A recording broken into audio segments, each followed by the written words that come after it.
Crystal clear water, white sand, affordable but relaxing cottages. Wait, wala ka sa balap. So, what's up mga Rocks? Welcome to my vlog. Papunta kami ngayon ng Canigaran. Sakay-sakay ako ng Mirage ni paring Jeff. Kung gusto nyo palang mag-rent ng car, chat nyo lang to.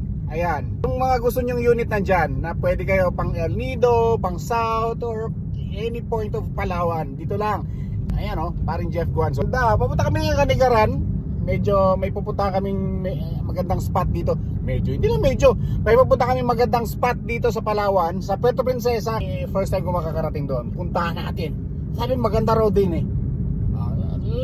Let's see. So nandito na nga tayo sa may dulo ng VRC sa may barangay Bangkaw at kinita na natin ating mga makakasama, and here they are. Kailangan natin i-shoutout ng maayos ito, mga high valued persons ito. Si Marines Technical Sergeant Ace Valenzuela, Harbor Master Captain Victor Palayon ng Angkla Palawan Car Rental Kawilan Trips, at sa pangunguna ni Jeffrey Guanzon, Tok Palawan, and yours truly, Jericho Sakana. Siya nga pala, yung mga nakikita yung mga floating cottages na yan ay nagkakahalaga ng 1,500 good for 15 packs and 3,000 pesos naman for 30 packs na may inclusions ng floating cottage, bangka, ihawan, salbabida at life vest. At syempre hihilahin kayo ng bangka na yung papunta dun sa may white sand, and for around 5 to 10 minutes ay mararating nyo na yung location. While nagta-travel nga, pwede kayo mag-prepare ng mga pagkain ninyo dyan, mag-ihaw-ihaw dahil may ihawan na sila dyan. And kung nag-jerbox naman kayo ay meron silang portable CR dyan. And don't worry, dahil naka-container yan, hindi lalabas dyan yung mga air packs nyo. Itatapon yan sa tamang tapunan. Pwede kayo magdala ng sound system nyo dyan o mag-sing-along kayo dyan. Free and gandahan nyo lang boses nyo para hindi nakakairita sa kabilang cottage. Joke lang, wala tayong magagawa kung libag ka. Tapos ganito yung madadatnan nyo, sobrang ganda. Akalain mo yan, yung napunta ka na sa iba't ibang lugar, iba't ibang beaches, iba't ibang island, pero dito pala matatagpuan sa dulo lang ng BRC, sa dulo lang ng Bangkaw.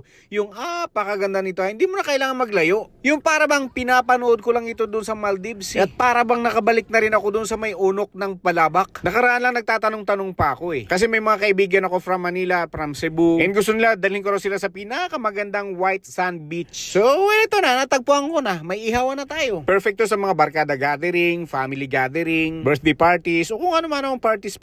And from there, makikita mo yung mga dumarating na mga airplanes galing ng Manila, ng ibang sulok ng daigdig, papunta dyan or maglaland dito sa Puerto Princesa International Airport. Pwede mo silang sigawan, kaway-kaway ka. Tapos naalala ko dati yung kabataan ko, pag nakakakita ako ng ganyan, ng mga eroplano, pinapakyuhan ko.